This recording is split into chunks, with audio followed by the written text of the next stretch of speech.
All right, this is a clock I just finished restoring. It is a William Webb Skeleton fusee clock, and it's come out beautiful. It looks absolutely amazing. When it came in, it was filthy. It was almost brown and just dingy from years of being sitting away in storage. Probably hasn't run in 50, 60, 70 years. Who knows? But William Webb was a clockmaker, watchmaker. He did chronometers for ships from I think 1840 to 1870s. After that, after he passed in the 1870s, his son took over the company, but he changed the name. So I know just from that alone that this is, in that time frame. But I'm thinking 1860s, 1870s from when I could see these on research I did. But really, really cool. This one here is a fusee, and if you don't know what that means, is back in the day, the spring technology, a mainspring, just the steel belt spring that's inside that barrel. If you can imagine, when you wind it up all the way to the tightest spot, the spring's got a whole lot of power. And then as it winds down, the power starts going away. And then what would happen is your clock would run really, really fast in the beginning. And say you adjusted the time so it was dead on the money. After that spring starts rolling down and loses power, the clock would start running slow again. So kind of an ingenious invention they came up with is the fusee gear. It runs a chain system instead of just gear to gear like most clocks. It runs a chain system. As you can see, this clock is almost wound up all the way. And since the spring at this point has a lot more pressure, say it's putting down a lot of pounds per square inch, or torque, whatever you want to call it, the gear ratio changes.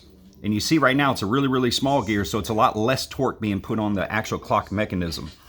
But as the spring winds down, as the clock runs over its 8-day cycle, the chain is going to wrap around and slide down this way, and it's going to start unwinding up here. And as you can see, the gears get bigger and bigger and bigger. So what that means is when the spring is wound down and it's a lot weaker, it's a bigger gear up here, so it puts more pressure. And basically what that means is, say you have, I don't know, I'm just throwing a number, 10 pounds of pressure pushing the clock mechanism. When it's wound all the way to the top, well, when the spring winds all the way down to it's almost completely empty, you will still have 10 pounds of pressure pushing the clock mechanism. So it's pretty neat, and it makes the clock keep very, very accurate time.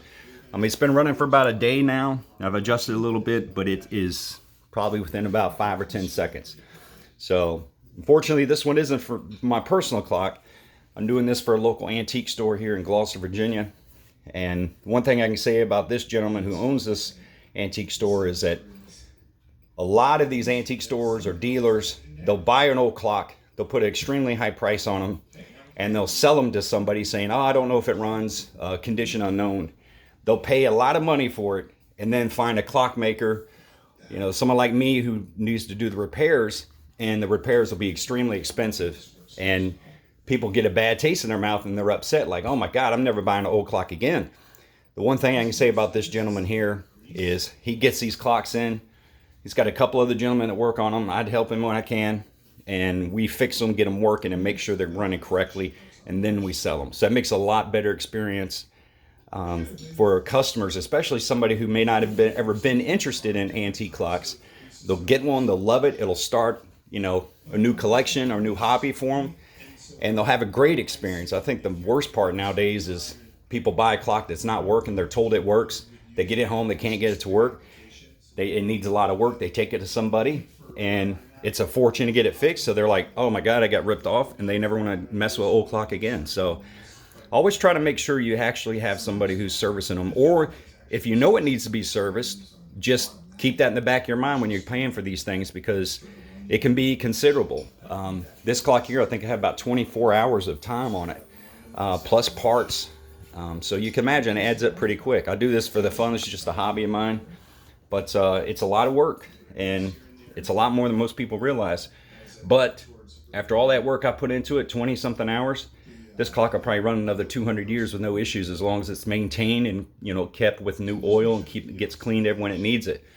So it's a great investment. Just make sure whoever you're buying your clocks from, they either have them fully serviced or they let you know it needs to be.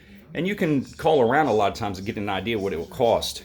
Sometimes it's hard because a lot of times a clockmaker needs to have it in front of them to diagnose what may be wrong. But, that's why I said I really like this guy. He does a great job of keeping them cleaned and making sure they work.